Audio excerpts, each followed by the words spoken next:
Bonjour Lucille. Bonjour Lucille. Bonjour Lucille. Bonjour Lucille. Chère Lucille. Bonjour Lucille. Salut Lucille. Bonjour Chère Lucille. Lucille. Bonjour Lucille. Bonjour Lucille. Bonjour Lucille. Chère Lucille. Salut, c'est Lucille Bélan. Bienvenue dans C'est compliqué le podcast. Au programme de cet épisode, le message d'Emma, qui voudrait témoigner des conséquences sur la sexualité après une relation toxique. En seconde partie, nous parlerons de la culture que nous transmettons ou pas à nos enfants.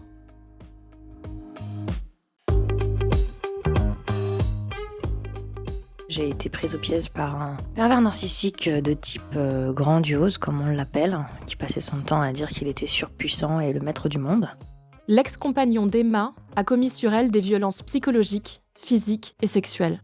Cette histoire est terminée depuis un peu plus d'1 an. J'ai réussi à m'évader et du coup, le chemin vers le fait de pouvoir à nouveau être touchée par quelqu'un sans trembler comme une feuille a été assez long. Mais progressivement m'amène à redécouvrir mon corps et comment y retrouver du plaisir à cet endroit-là.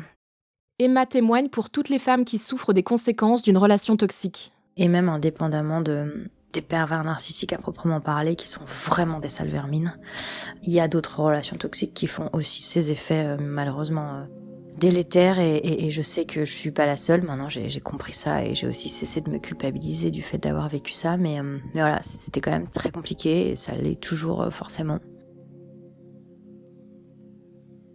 Chère Emma, ces relations toxiques ont en effet des conséquences bien après que la relation soit finie et que la personne ait disparu de notre vie. C'est le propre de la toxicité.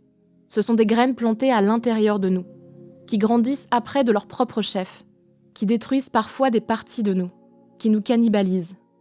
Les phrases assassines et la violence physique ne s'inscrivent pas juste dans un temps précis.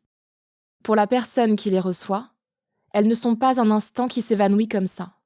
Elles viennent creuser des blessures visibles ou invisibles. Elles viennent remettre la peau à vif. Elles créent des dommages de plus en plus profonds. Elles s'expriment ensuite parfois par des troubles du stress post-traumatique et d'autres conséquences graves des relations toxiques. Dans ce contexte, tout est grave. Et pour la victime, la reconstruction est un temps qui peut être long. Dans le cas des maltraitances physiques, psychologiques et sexuelles, je conseille désormais d'aller voir un ou une spécialiste de l'EMDR, qui est une thérapie qui peut faire des miracles sur les souvenirs traumatiques. Il est important de demander de l'aide. Dans la vie, je sais combien le temps participe à la reconstruction. Nos cerveaux et nos corps trouvent aussi des parades pour continuer à se remettre sans que la vie ne rouvre trop nos blessures, comme quand votre démarche s'adapte à une entorse. Le plus important, c'est d'admettre ce temps de convalescence et d'accepter qu'il n'y ait pas de longueur prédéfinie ou applicable à toutes. Vous aurez besoin du temps qu'il faut. Écoutez-vous surtout. Ne vous bousculez pas. Comme vous le dites, Emma, on guérit. Même si c'est compliqué, on peut toujours en parler.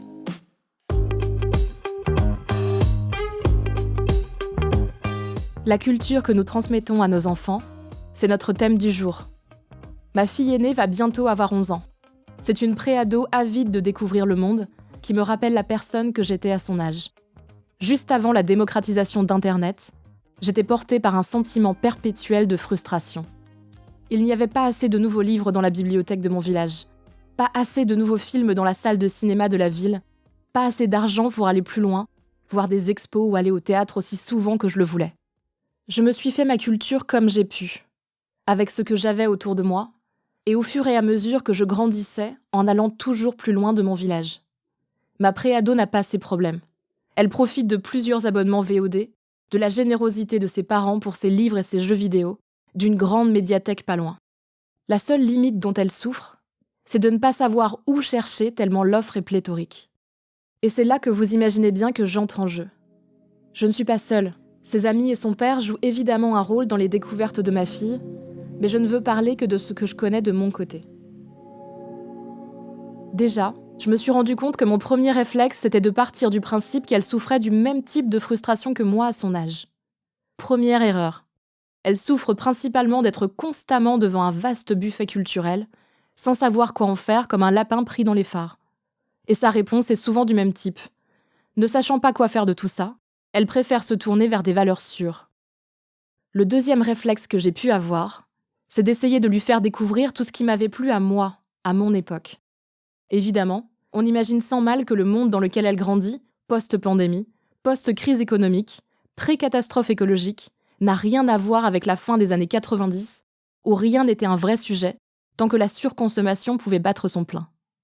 Enfin, mon troisième réflexe, ça a été d'essayer de lui faire découvrir tout ce qui me plaît maintenant.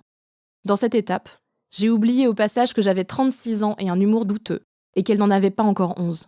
Alors si les vidéos de Cha la font marrer, et qu'elle ne s'offusque pas quand je la compare au personnage de Chad dans les sketchs du SNL, j'ai bien conscience qu'il n'est pas très sain, que je partage sans filtre les éléments de culture qui m'interpellent, tout simplement parce que nous n'en sommes pas au même stade dans nos vies.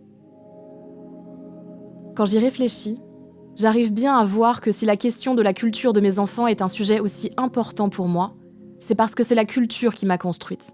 Pas les endroits où j'ai grandi, pas les rencontres avec différents adultes dans mon enfance, pas totalement le milieu socio-professionnel de mes parents, mais bien les émissions que j'ai vues à la télé, les livres que j'ai empruntés à la bibliothèque, parfois le fait d'avoir eu le sentiment de manquer. Le moment même où je me suis rendu compte que j'en étais à un stade de ma vie où je n'allais plus manquer, a aussi été fondateur. Chaque livre, chaque BD, chaque film, chaque dessin animé ou émission de la grande époque Canal a été tellement important pour moi que j'ai peur aujourd'hui que ma fille passe à côté. Il y a désormais de la culture tout le temps, partout. Une infinité de programmes à découvrir et regarder. Des dizaines de livres, BD et mangas qui sortent chaque mois. Tellement de trends sur TikTok qu'il est presque impossible de tous les suivre. La culture est aujourd'hui une masse, plus qu'elle n'est de masse. Ça m'a pris du temps de trouver quel était mon rôle dans tout ça, pour elle. Que comme j'étais sa mère, je n'avais aucun intérêt à essayer d'être l'adulte cool, que je ne serais de toute façon jamais. Que ce n'était pas une mini-moi, à qui j'allais pouvoir offrir la meilleure expérience de vie possible, tout en résolvant sur elle ce qui avait été problématique pour moi. Que l'expérience culturelle avait changé aussi. Je lui achète des romans survivalistes, parce que c'est dans l'air du temps, et que je crois qu'elle les aime vraiment bien. Je lui montre parfois une vidéo ou deux de trucs qui me font marrer. Je lui partage mon univers à moi, sans l'obliger à se l'approprier, comme on montre parfois de vieilles photos dans un album. Je n'oublie pas de dire que cette culture, c'est la mienne, ou que c'était à mon époque, pour qu'elle ait toute la place de se faire sa culture, celle de son époque. J'essaye de lui donner des clés, plutôt que d'imposer directement les choses. Quand elle s'est mise au manga, comme moi des décennies avant, j'ai préféré lui faire découvrir le site Manga News, plutôt que de lui conseiller bêtement des séries. J'ai essayé de lui apprendre à utiliser seule les moteurs de recherche de Netflix ou de YouTube, plutôt que de lui prémâcher le travail. Surtout, je lui ai appris à aller chercher partout des recommandations, à se laisser porter par son instinct quand elle voyait une affiche, à aller voir des bandes annonces, à lire des articles dans la presse, à chercher seule. Ça ne m'empêche pas de parfois m'emballer et lui mettre 4 bouquins dans les mains et de lui dire que je vais lui montrer ça et ça et ça. Mais j'ai bien conscience que ce geste de partage, il est surtout pour moi. Avec les bons outils, elle se fera sa propre culture. Elle n'a pas besoin de moi. C'était C'est compliqué le podcast. Si vous avez aimé, n'hésitez pas à vous abonner, liker ou envoyer un commentaire. Pour participer à ce podcast et partager vos témoignages, vous pouvez vous enregistrer et nous envoyer ce message par mail à c'estcompliqué@slate.fr ou nous envoyer un message vocal par WhatsApp au 07 61 76 74 01. C'est compliqué est un podcast de Lucille Bélan, produit et réalisé par Slate.fr, sous la direction de Christophe Caron et de Benjamin Septem-Ours. Production éditoriale, réalisation et montage, Aurélie Rodriguez.